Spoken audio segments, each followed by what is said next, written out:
नमस्कार साथियों, कैसे आप लोग। उम्मीद करते हैं कि आप लोग बहुत ही अच्छे होंगे। और आज हम एक ऐसा वीडियो बना रहे हैं जिस वीडियो का इंतजार बहुत दिनों से मुझे रिक्वेस्ट आ रहा था कि सर इस पर कुछ वीडियो बनाइए, इस पर कुछ वीडियो बनाइए। वो वीडियो है सेलेक्टेड कैंडिडेट को क्या करना चाहिए। मतलब जिसका रिजल्ट हो चुका है बिहार राज्य विश्वविद्यालय सेवा आयोग के द्वारा, रिजल्ट होने के बाद वो कैसा कैसा डॉक्यूमेंट तैयार करे, क्या क्या तैयार करना उन्हें जरूरी है, इस पर बहुत ज्यादा रिक्वेस्ट आ रहा था। तो हमने आज उस पर एक वीडियो बनाने का कोशिश कर रहा हूँ। और ये वीडियो ललित नारायण मिथिला विश्वविद्यालय के जो सिलेक्शन कमेटी है उसके आधार पर हम बनाए हैं। आई थिंक मेरा भी चयन ललित नारायण मिथिला विश्वविद्यालय के द्वारा हुआ है।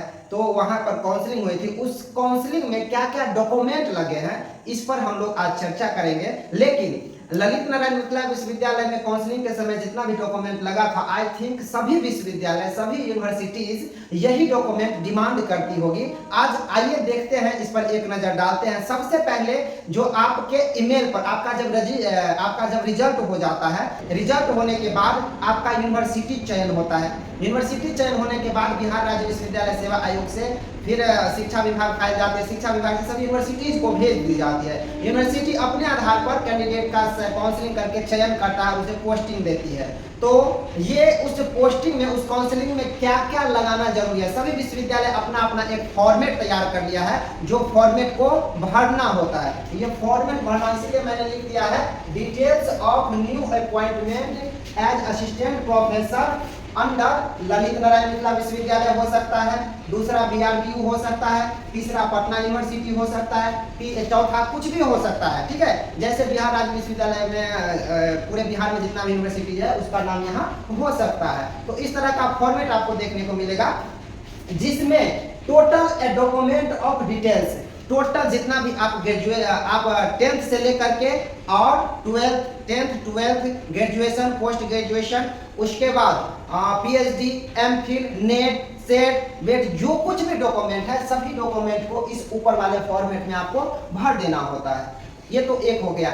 और दूसरी बात ये, जब उसमें डॉक्यूमेंट क्या क्या लगाना है, एक्स्ट्रा डॉक्यूमेंट, तो उसका बात हम लोग चर्चा कर लेते। सबसे पहले तो जितना भी एजुकेशनल सर्टिफिकेट है, मार्कशीट है, वो सारा ले ही लेंगे और उसका दो सेट में तैयार कर ही लेंगे। उसके अलावे क्या क्या लेना है, उसके अलावे लेना है कैरेक्टर सर्टिफिकेट।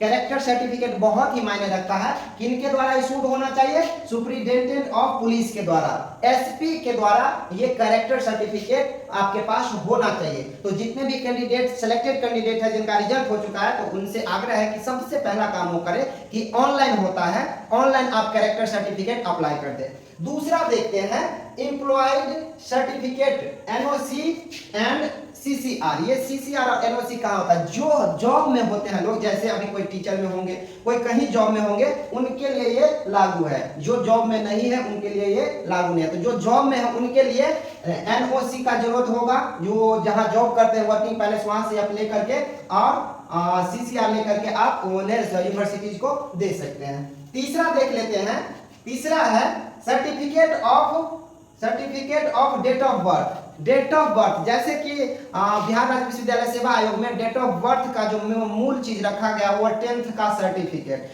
10th का जो सर्टिफिकेट होता है उसमें डेट ऑफ बर्थ होता है, उसी का मूल आधार माना जाता है। तो हम लोग वही लगाए थे, लेकिन आप क्या लगाए थे इस पर आधारित है, इस पर निर्भर करता है।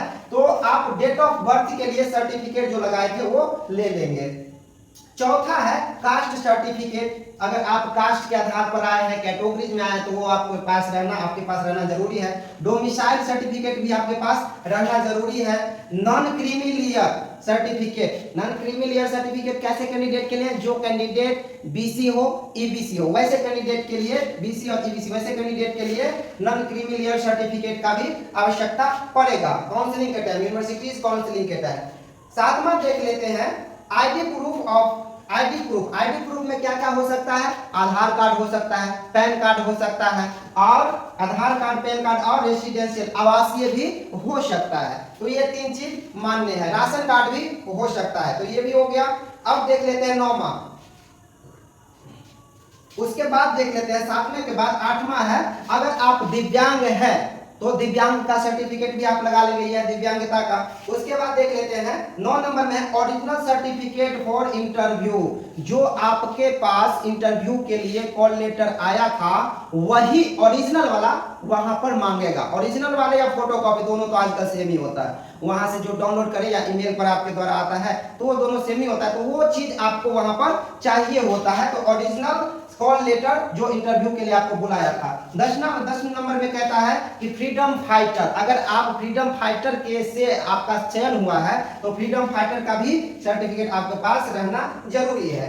11 नंबर में कहता है मेडिकल सर्टिफिकेट, मेडिकल सर्टिफिकेट होना चाहिए आपका फिटनेस के बारे में जानकारी यूनिवर्सिटी को होनी चाहिए कि आप किस तरह के अभी इस सिचुएशन में, इस स्थिति में कैसे हैं आप। इस पर ध्यान रखने के लिए मेडिकल सर्टिफिकेट यूनिवर्सिटी के द्वारा मांगा गया है, जो कि किसके द्वारा इशूड होना चाहिए, गवर्नमेंट मेडिकल ऑफिसर्स के द्वारा, गवर्नमेंट मेडिकल ऑफिसर के द्वारा ये इशूड होना चाहिए। दूसरा सिविल सर्जन, जिला में जो होता है सिविल सर्जन, उससे रिलीज होना चाहिए, उससे इशूड होना चाहिए। 12 नंबर में देख लेते हैं 2 passport size photo, 2 passport size photo की आवश्यकता होती है। 2 नहीं आप 4 ले लेंगे, 2 एक्स्ट्रा फोटो भी कहीं कहीं मांग देता है, जैसे हमसे 2 एक्स्ट्रा फोटो मांग दिया था तो आप फोटो एक्स्ट्रा 4 ले लेंगे, ठीक है। तो 2 पासपोर्ट साइज फोटो हो गया। 13 नंबर में कहता है एफिडेविट, एफिडेविट बहुत ही ज्यादा जरूरी है। तो एफिडेविट आप बनवा लेंगे, कहां से बनवा लेंगे, एक्जीक्यूटिव मजिस्ट्रेट के द्वारा बना लेंगे। एक्जीक्यूटिव मजिस्ट्रेट जिला में बैठते हैं या अनुमंडल में भी बैठते हैं, तो उनसे आप बना लेंगे एक्जीक्यूटिव मजिस्ट्रेट के द्वारा। 14 नंबर में कहता है all original certificate and marksheet, आपके पास जितना भी सर्टिफिकेट है, जितना भी मार्कशीट है, उस सभी का ओरिजिनल भी ले लेंगे और 2-2 सेट में आप इसका फोटो कॉपी भी करा लेंगे। 2 सेट में सभी पास, 2 सेट में सभी जितना भी सर्टिफिकेट है, जितना भी मार्कशीट है, उसका आवश्यकता पड़ेगा, तो 2 सेट में तैयार कर लेंगे। और 15 यानी लास्ट कहता है कि लिस्ट ऑफ सेलेक्टेड कैंडिडेट, आपका जो चयन हुआ था वो लिस्ट होना चाहिए आपके पास, वही लिस्ट आप उसमें लगा देंगे। ऊपर में नोटिफिकेशन रहेगा और नीचे में वो लिस्ट रहेगा, ठीक है। तो ये सारा चीज आप लगा देंगे। आप समझ गए होंगे, अगर आप लोग एक बार देखना चाहे तो फिर से देख सकते हैं।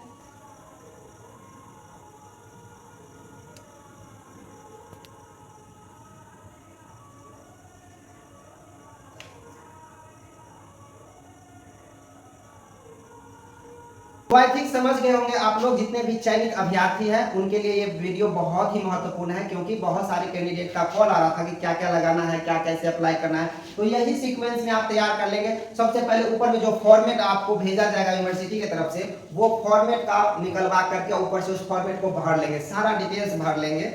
और सारा डिटेल्स भरने के बाद उसके नीचे टोटल डॉक्यूमेंट लगा देंगे, 10th का सर्टिफिकेट, 10th का मार्कशीट, ग्रेजुएशन, इंटर का सर्टिफिकेट, इंटर का मार्कशीट, ग्रेजुएशन का सर्टिफिकेट मार्कशीट, पीजी का सर्टिफिकेट मार्कशीट, ये लगा देंगे। उसके बाद लगाएंगे character certificate, employment certificate, certificate of date of birth, caste certificate, non creamy layer certificate, ID proof चाहिए। उसके बाद दिव्यांगता वाला चाहिए, original certificate for interview call letter जो आया था उसके लिए चाहिए, फ्रीडम फाइटर वाला चाहिए, मेडिकल सर्टिफिकेट चाहिए गवर्नमेंट ऑफिसर्स के द्वारा या सिविल सर्जन के द्वारा, 2 पासपोर्ट साइज फोटो चाहिए और all original certificate and marksheet चाहिए। और लास्ट में लगा देंगे लिस्ट, सेलेक्टेड कैंडिडेट का लिस्ट लगा देंगे। यही है, बस आप लोग इसी सीक्वेंस में अपना डॉक्यूमेंट तैयार कर लें और यूनिवर्सिटी हैप्पी हैप्पी खुशी खुशी जाए और अपना काउंसलिंग कराकर सबसे अच्छा, वर्ल्ड का सबसे बड़ा जॉब, वर्ल्ड का सबसे number job, assistant professor, associate professor और प्रोफेसर का जॉब करें। इसी के साथ नमस्कार।